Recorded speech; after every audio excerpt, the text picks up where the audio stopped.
The arrival of Muslims in the South Asian subcontinent started in 712 AD with the conquest of Sindh by Muhammad bin Qasim. After Mughal Emperor Aurangzeb Alamgir's death, 1707 AD, a decline started in Muslim rule. But just after a few years, with the emergence of Shah Waliullah Rahmatullah Alayh as a great reformer, a forceful movement started for the restoration of Islam and the Muslim fortitude. Politically, the British increasingly enhanced their influence under the garb of trading through East India Company.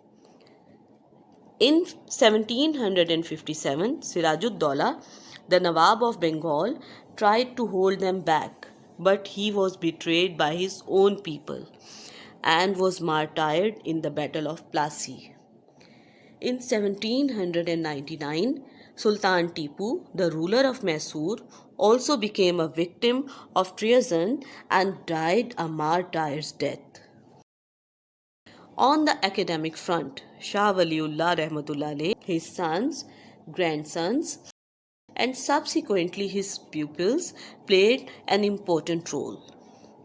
Under their influence, Tehreek-e-Mujahideen was launched, which was headed by Syed Ahmad Shahid Barelvi.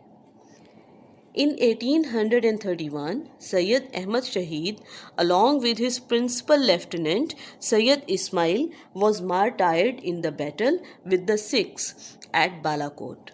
Thus, the last effort to revive Islam militarily also failed. But the effect of the movement continued as a source of inspiration, especially in Bengal, where Faraizi movement emerged prominent. The primary objective of Faraizi movement was to urge the Muslims to perform their obligations. The War of Independence 1857 was also an attempt for the restoration of Muslims' political power and fortitude. Aligarh movement and Sir Syed Ahmad Khan. With the failure of the War of Independence, the darkest period of the Muslim history of subcontinent started. The Muslims as a nation became a victim of the British hatred and atrocities. In these circumstances, Sir Syed Ahmad Khan took the lead in the steering the nation through Aligarh movement. The Aligarh movement of Sir Syed Ahmad Khan had the following objectives. 1. To build confidence between the government and the Muslims. 2. To persuade the Muslims to acquire modern education and learn English language. 3. To keep the Muslims of the subcontinent away from politics. Sir Syed Ahmad Khan was born in 1817 in Delhi. He kept working for the educational, political, and religious uplift of the Muslims. He had realized that the Muslims could not progress without education. He set up a school at Muradabad in 1859. In 1863, he founded the Scientific Society at Ghazipur.